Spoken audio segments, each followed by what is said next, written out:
Hello, everyone. Today we hosted Professor İlker Ataç. He's from University of Applied Sciences Fulda in Germany, and he is professor of political science at the Department of Social Welfare in Fulda. And before he has taught at the University of Vienna and at the University of Osnabrück. I know he was from Institute for Migration Research and Intercultural Studies, and his research focuses on migration and social policy, social movements, civil society, citizenship studies, and urban politics. And today he will give a speech on local responses to migrants with precarious legal status in Europe. Welcome, Professor İlker Ataç. We are waiting for your speech. Thank you very much for the invitation and for this nice introduction. Yes, you see my slides and also the title.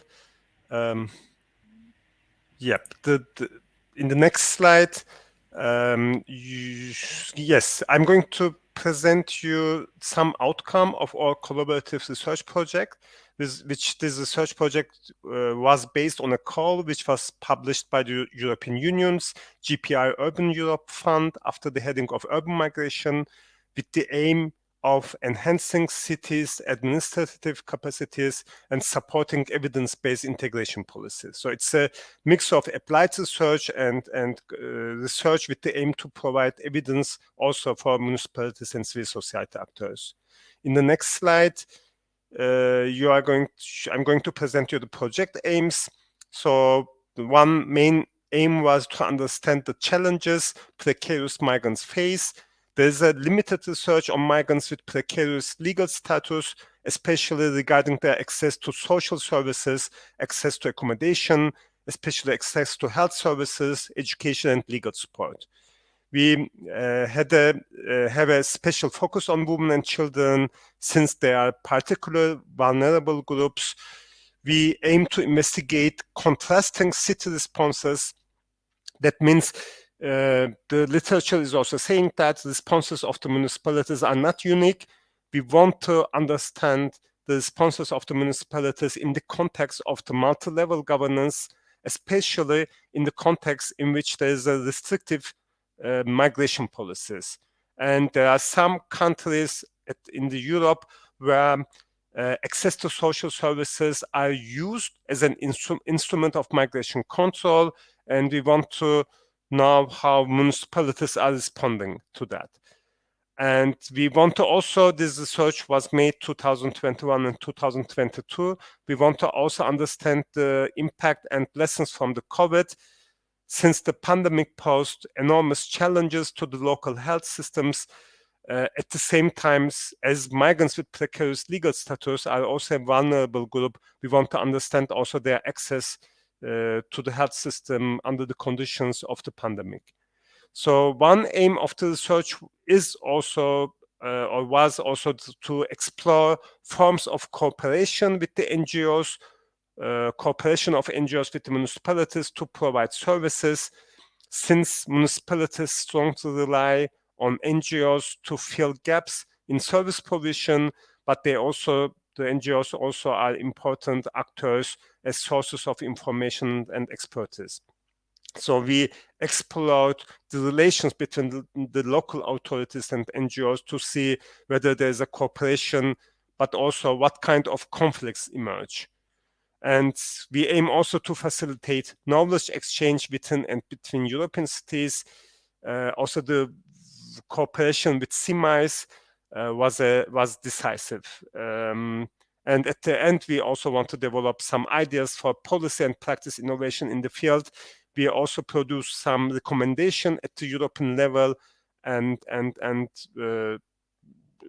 coordinate or communicate this policy recommendations also at the local, but also national and European level. So just to give you an idea, an important part of this research project was we were in close collaboration with the city councils. So the research was made in Frankfurt, in Germany, in Cardiff and Vienna in Austria and Cardiff in the UK. And the exchange with the city councils allowed us to have better insights into the field, but also a better access to our interview partners. So we had a very productive collaboration. This was kind of very important from the starting of the research questions, but also during the research project, we were in close cooperation with the city councils. So the method was, on the one hand, we started as usual with a background research. Then we had 3 round tables in each city with public and NGOs, with the stakeholders. This was before the fieldwork began, then later to consider emerging findings, and finally also to consider potential implications. But later we had also one international workshop where we invited scientists, but also stakeholders and bureaucrats to discuss our recommendations. We made approximately 25 to 30 interviews in each city with local authority, but also public sector staff with NGOs, but also we made some interviews with migrants with precarious status. In the next slide, you will see also research questions. What is the municipality's approach to inclusion of precarious migrants with municipal services, in particular regarding access to healthcare, accommodation, education, and legal advice? We want to also understand how municipalities frame the reasons for its approach for inclusive and exclusive approaches. And we want to also understand whether there is a connection or disconnection with the overall city framing of its mission and their policies regarding the precarious migrants.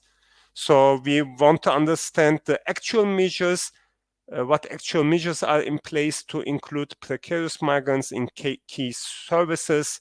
So that means we didn't only focus on the services which were offered by municipalities, but also we want to understand the services which were produced by civil society organizations and other actors. So we want to understand, on the other hand, the legal, political, and practical obstacles, but also possibilities. But we want to also understand what do NGOs and other civil society organizations do, and how important are the cooperation, and which process of cooperation and conflict emerge in this interaction. An important point is our concept of migrants with precarious legal status, because migrants in European countries, in many cities, experience restrictions on their entitlements to access to social services. Usually, research has focused on undocumented migrants. Since they have an irregular status, this may be through overstaying their visa, but also through an unauthorized entry. They have restrictions by getting access to social services. However, there are also other groups of migrants who are not defined in a narrow sense as undocumented persons, but still do not have access to social benefits. And this is an important point, is because the access to the social services takes place in the intersection of migration and social policies. And as the migration policies are usually located at the national level or European level, the social policies or access to the social policies are regulated at the intersections of local, regional, and national regulations. And to understand this complex regulations and their outcomes for a different group of migrants, we started to use the term migrants with precarious legal status. And for that, we use also this definition. You can read here our definition. But for us, it's important that it's not sufficient to focus only on undocumented or irregular migrants, but we have to broaden those categories. And for example, one category is, for example, recognized asylum seekers, for example, in Greece or Italy. That means that we name them as third country nationals who have a legal status in another European country, but they move to another European country. For example, recognized asylum seekers, for example, in Greece or Italy, they move to Germany or France or Italy, or Austria to have better life conditions. This is a kind of movements which also play an important role in Europe. Although they can live in another European country for a limited time, and they are less subjected to deportation practices in comparison to undocumented persons, still they have limited social rights, including limited access to labor market. And this is reproducing kind of a precarious conditions for this group. Another group is another essential category who lacks access to social services are European Union citizens without social entitlements. Usually, European Union citizens have a right to freedom of movement, but they only have access to social benefits under certain conditions. And they may run the risk of losing their freedom of movement when applying for social benefits.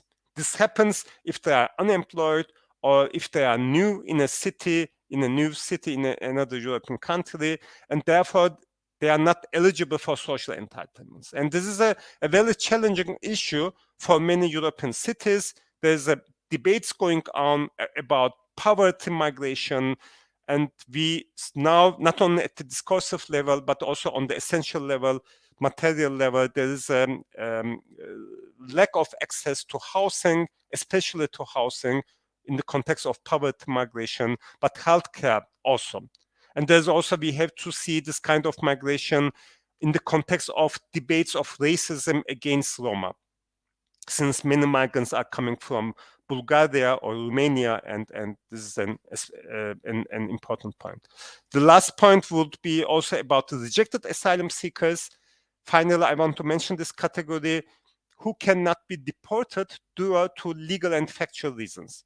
And we see that in the European countries in the last years, also with the increase of the asylum numbers, also the numbers of rejected asylum seekers increasing.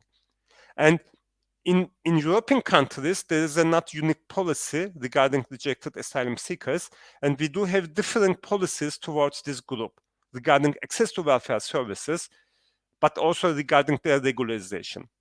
And while some groups of rejected asylum seekers live under legal conditions similar to those of undocumented migrants, this is the case in UK, this is also kind of in Netherlands, also in France, one could tell that, but other rejected asylum seekers live a life similar to that of asylum seekers, having the same access to welfare services. This is the case more or less in Germany, but also in Austria. So there are differences, but we can also see differences among groups of rejected asylum seekers.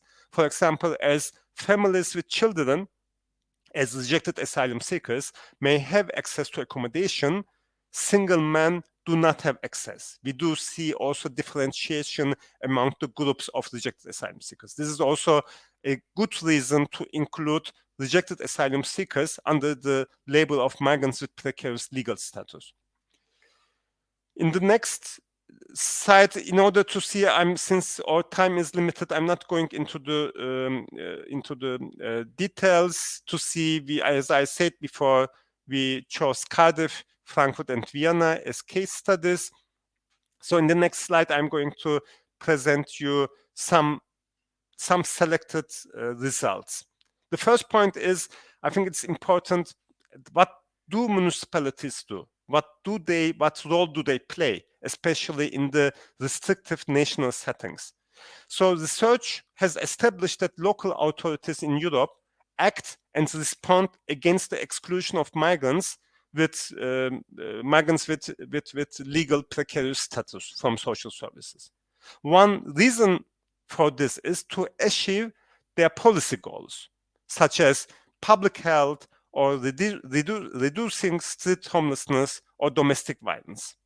So that means municipalities, they have their own reasons to offer some local services, although they are not have the competences, responsibilities for this.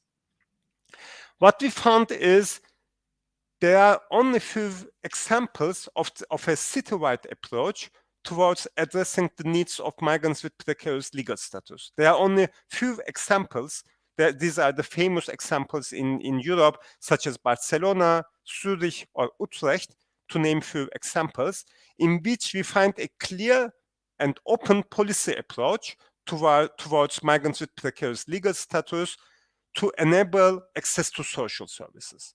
What we found is, I think this is also, we can generalize that for other different European cities, we found much more examples for sectoral approaches. For example, as in Frankfurt, access to basic health services for undocumented but also persons without health insurance counts as an example of good practice, which is enabled through an inclusive municipal approach. However, again in Frankfurt, in the field of accommodation, we found limited access for precarious migrants. There is a sectoral logic here, and we found different strategies by different departments. As in case of Frankfurt, as the health departments offers an inclusive approach, the social department is more restrictive, and the social department is more responsible for access to accommodation, as the health department more regarding access to health services.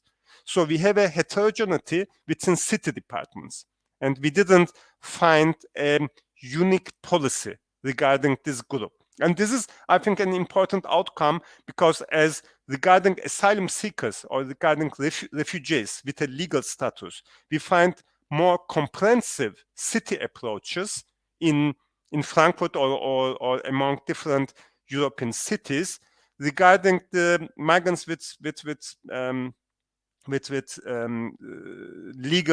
precarious legal status. There are very few examples. And one explanation for this are responsibilities of the municipalities, but I don't go into details now. What we found is also a big challenge. I'm still in the same slide. I'm sorry. Yep.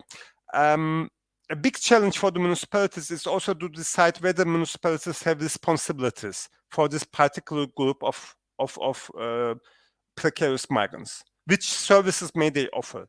Do they have independent decision-making responsibilities? And the range of legislative measures governing the entitlement of migrants to services is, especially in the context of the devolution and in the field of social law, complex in all European countries. And what we found also is this lack of clarity on entitlements led some local authority staff to exercise their discretion to provide access to services. And this is also based on different understandings of deservingness and level of needs. While this may have positive effects on the individual level, this decision making on deservingness is also connected with the low visibility, provision, and unpredictability, since there is a lack of consistent outcomes. And this has also some disadvantages for the migrants, but also for the NGOs. And in the next slide, you see an overview. I'm not going into the details of this table, but you see an overview about housing and accommodation policies in all three cities. And we see in all three examples, in the area of homelessness, cities provide emergency accommodation to migrants with precarious legal status only in winter, or in some cases, they fund NGOs to do so. On the other hand, regarding the regular social housing and homelessness services, there is no access for precarious migrants. So you can see also later into the details. And in this next slide, I just want to emphasize the role of the civil society organizations. As local authorities develop policies and practices, in many cases, services are offered to the civil society organizations and or particularly to NGOs. And the contribution of NGOs, activist groups, volunteers, community, as well as individual is of crucial importance in overcoming several challenges faced by precarious migrants. Because usually precarious migrants experience negative interactions with service providers, as well as discrimination in their everyday lives, which can limit trust and make difficult accessing services. And in many fields of service provision, NGOs are better to reach and secure the trust of migrant service users than municipalities, and they can provide services.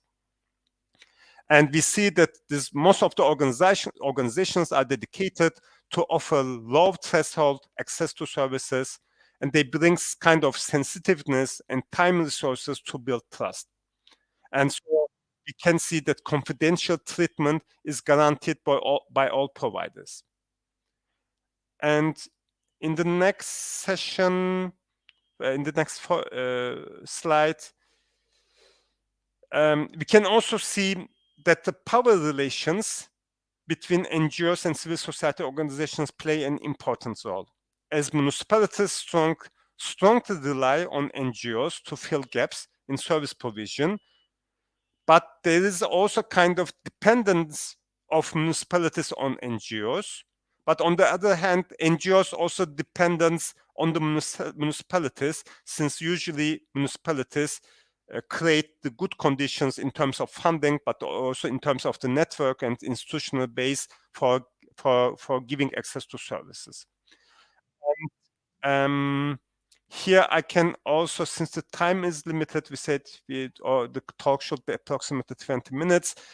I think it's here important to see different forms of collaborations emerge between NGOs and municipality. We found some close collaborations, but we find also some kind of loose collaborations between municipalities and NGOs. And here, I think the power relations between those actors play an important role. But we see also the NGOs can, maybe also to mention that NGOs can play an important role as agents commissioned by the municipalities, but NGOs play also an important role since they make claims and also can make pressure on municipalities. I think we have to see both sides of those relations. In the last slide, you see concluding remarks. To see, I think I can skip that also in a quick way. There's little connection between overall city framing and practices. For example, all of our cities are framed as human rights cities or welcoming cities, but we didn't find any policy proposals regarding precarious migrants. We didn't find any comprehensive citywide approach in all these 3 cities. We found some dependence on NGOs, and